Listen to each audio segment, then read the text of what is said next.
Sydney Cricket Ground is certainly quite steady. A very difficult situation for the umpires. It's getting heavier by the second. The covers will come out, and this may be the end for South Africa in the second semi-final. Just put the rain rule to one side. I believe we were always going to win that game. South Africans, I'm sure, will beg to differ, but I always felt we were always ahead, even though we may have just been ahead. But the way one-day cricket was back then, once you got ahead, more times than not, you stayed ahead. And chasing anything more than a runner ball was a huge, huge ask back then, whereas nowadays you do it standing on your head. Obviously then when the rain came down and it went up on the board what they needed, it was a formality. But they're the rules and regulations. We certainly weren't going to cry about it, even though I know the South Africans felt very hard done by.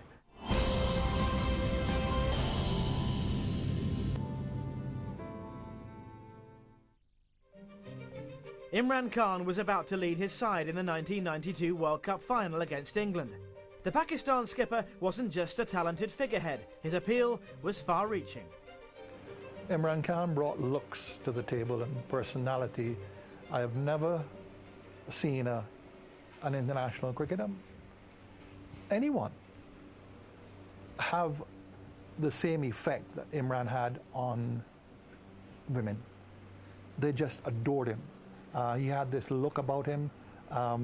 We were in Perth one year playing a tournament, a three-way tournament, and Pakistan were one of the teams. We got aboard the Ansett aircraft, and these big men come aboard, and a middle-aged lady, really, American, looked up and said, "Where are you from? Are you basketballers?" And Joel Garner said, "No, we're here for cricket." And the first thing she said, "Well, where's Imran Khan?" First thing she said, "American." But somehow she'd probably spotted him on TV or something. But he had that tremendous impact on female spectators, brought them to cricket. I think you only have to ask the guys that played for him and under him. I think they still call him captain. And he obviously had a massive impact on that side. I think with some of the players he probably still does. But he was the first sort of superstar of world superstar, should we say, because everyone in Pakistan, if you're a good cricketer or a great cricketer, in Pakistan you're a superstar. But world stage, I think Imran was the one that really sort of took it to a new level. He always believed in hard working and he did it himself. Instead of I've seen certain captains, I don't want to name them, that who used to say work hard, they used to sit and do nothing themselves. But Imran used to do exercise, training, nets. He used to start them off himself, and we as youngsters had to follow him. That's how you keep a discipline aside to, if you are disciplining yourself as a leader, the whole team will follow. That's a principle apply all over the world, and that's what exactly happened in the Pakistan team. He was focused, he was hardworking, and he had a belief in his hardworking and in his ability. The World Cup final would be a whole new experience for Pakistan. Their opponents were preparing for their third. I started at believing we would win. I think that's the attitude everyone should have, that you are the best side, that if you play as well as you can do, then you can be the winners. So yeah, there was that belief. You never take anything for granted. We knew we'd have to perform. But I think the way we beat Australia in Sydney gave us real belief that we would then, as the tournament went on, be the side that other sides feared. And we beat people. We played very good cricket. We had that little hiccup once we qualified against Zimbabwe. But otherwise, I just felt we were a very, very good, well-balanced team. I think we were the best side in the competition. We should have won it. We got a few things wrong. I've never been a big fan of training, but I didn't mind doing a bit. But we overcooked that, and we wasted too much energy really doing what was supposedly the right thing to do, rather than concentrate on the cricket. And by the time we got to the final against Pakistan, we'd just about run out of petrol, unfortunately. And then, obviously, on the day, Pakistan outplayed us, and we're runners-up, not winners. You know, England had a better all-round team, but England did not have match-winning bowlers like we had. You see, England had a lot of all-rounders. England batted right up till number 10, but they did not have match winners like Wasim Akram. On papers, Alan Lamb and both Neil Fairbrother, Graham Gooch, Graham Hick, you know, you Chris Lewis, Philip de Freitas. You take, if you, on papers, they were miles. They were much better side than us, but it was our day. And so this is the first ball of the match, being bowled from the southern end. And straight away, Pringle goes past the outside edge. Got him! Yes, he's got him! Pringle has struck. He's bowled beautifully so far. One half volley, but he's beaten the outside edge on numerous occasions. So England have struck early.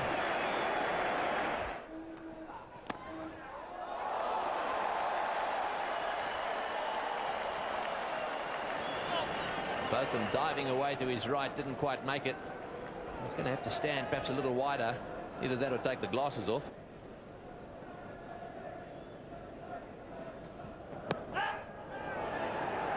Yes, looked as though it had to be desperately close. Steve Buckner took his time. Down the ground, over the top he goes, and that will go all the way. So 9 runs off the over, a big one for Pakistan after being really pinned down, and the score 2 for 43. It's in the air, there's a top edge, and a possible catch, and beautifully held, but dropped. Well, he seemed to have got hold of it. Went off the top edge, a difficult swirling catch for Graham Gooch. And he seemed to have got his hands to it and held on, but then it popped out. Phil de Freitas, no. Had a bit of good fortune, particularly Imran. He was dropped by Graham Gooch and almost holed out there to the bowler.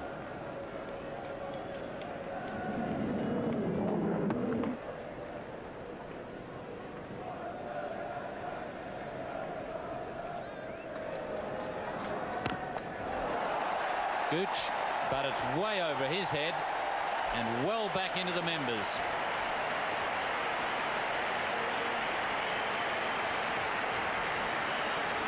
What they have to do, those areas straight down the ground. He's such a strong driver and hitter of the ball, Imran Khan. Good shot. That's his 50. And that may get to the boundary too. Lightning outfield. 88 balls for his 50.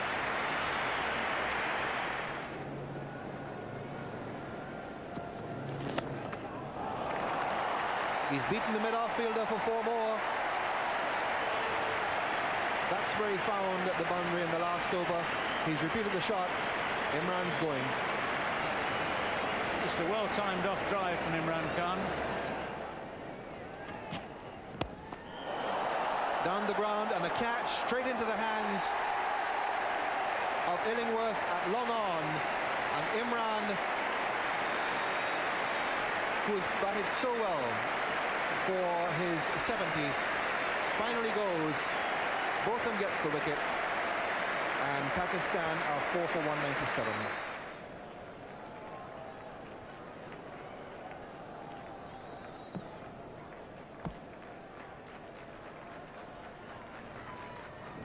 Bowled him. Good piece of bowling by Pringle, kicking the ball well up, but what a fine innings by this young man. He got a magnificent ovation. He's lifted Pakistan into a great position. It was just a good game in the end. I mean, we scored 249, and again, credit goes to Imran Khan, who made himself to bat at number 3. Imagine a captain of Pakistan team doing the World Cup, coming at number 3, who's an all-rounder. He did. He made that brave decision, and he got 70 odd in the finals. And that is leadership. That is leading from the front. Rubicon.